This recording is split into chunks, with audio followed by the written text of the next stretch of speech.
Good afternoon, everyone. I hope you've had a wonderful Monday. I thought I'd record a quick screencast to remind you of everything that we did in class and to help out those students who might not have been here today. The first thing I'd like everyone to do is please open up your Skyward tab, all right, so that you can look at your grades.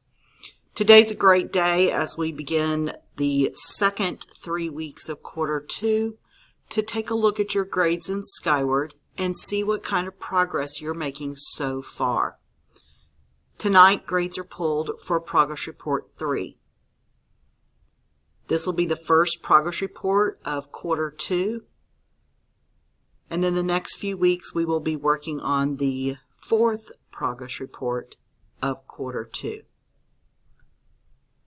When we come back from Christmas, we'll have a couple of weeks and we will finish out quarter 2 and you will receive your second report card. The report card for quarter 2 is averaged with the report card grade for quarter 1, and that will create your semester 1 average.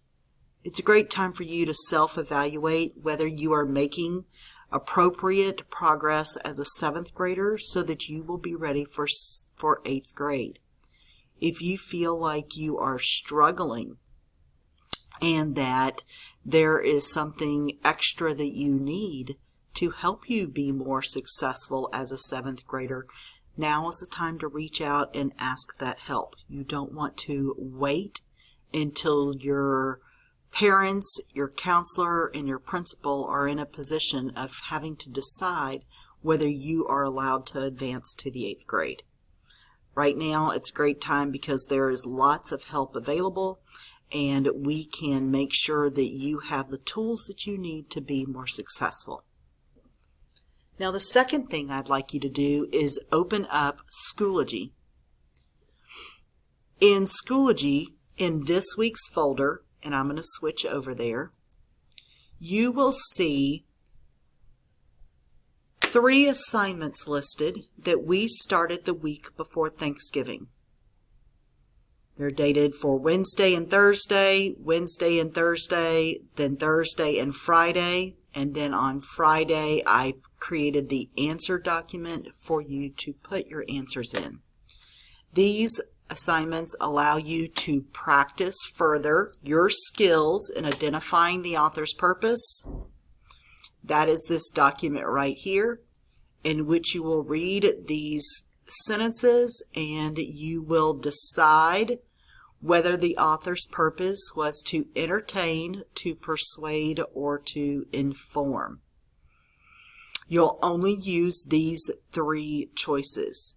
You have a slideshow in your Google Drive that actually has some notes on it, and you are allowed to use those while completing this activity. Here at this blank, you will insert a text box since you opened it with Kami, and you will write whether the author's purpose is to entertain, persuade, or inform. This explain your answer. This is a necessary skill that you may have, but I don't mind if you skip it for the purposes of this practice activity. You will have further activities where you will need to be able to do so. There are 10 questions for author's purpose. Then you will open the second activity in Schoology, that is the text structures. That is this one that has the yellow car. Think of each of these groups of sentences as a section. They look like paragraphs. They're not technically paragraphs. You will read through this section and you will decide what is the author's purpose. Are they placing the information in chronological order? Is it in a sequence? Is it in compare and contrast? Are they showing cause and effect? Is it a problem or solution? And you can just write your answer right on here with Kami. Now, you see this section here is section 1. This is section 2 that I'm scrolling my mouse around that begins when traffic is jammed. That is a section we are skipping. Okay, we are not doing that one. Section 3 begins at the bottom of page 1 and ends at the top of page 2. Section 4 is on page 2, and then section 5, which begins traffic issues exist because, is another section that we are skipping. So we are doing only sections 1, 3, and 4. All right. The last one is a review or practice of main idea. You need to read this short paragraph, and as you do, you'll ask yourself, what is the author doing in this paragraph? You're going to write your answer in the summary box, and then you're going to think up an appropriate title, okay, for that paragraph. All right, something that maybe 3, 4, 5 words at the most. All right, the summary should be written in 1 sentence. When you are finished with all 3 of those worksheets and you have your work on your CamiDoc or in your notebook, because pre-AP students were asked to write theirs in their notebook, you will go in the folder where it has Friday's date, which is the date that I actually gave this document. Enter answers here. AP for author's purpose, TS for text structure, and MI for main idea. That Google form looks like this. Has the cute pencils at the top. You will enter your email address, your name, the period you come to my class, and then you can see this says author's purpose number 1. So you'll look back at your author's purpose, you'll look at what was your answer for number 1, and so on. You'll go 1, 2, 3, 4, 5, 6, 7, 8, 9, 10. Here are the text structures for section 1, 2, or 1, 3, 4.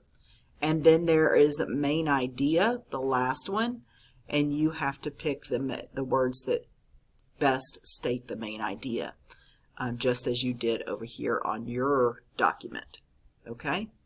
And that needs to be submitted before Tuesday, December 1st at midnight, and it will be a grade that you will see in Skyward. The next thing after you have finished those assignments, which for most of you is finishing the assignments because you started them last week, is to go to No Red Ink and make sure you're doing the writing one. It is due, not actually tomorrow. I need to edit that. It is actually due on Thursday, okay? Which is why it's kind of got moved down the list. In addition to that, there is a spelling bee in the classroom for on-campus students that is on Thursday. There is a spelling bee study list in the quarter 2 folder. It is a yellow folder, and inside you will see the to be words.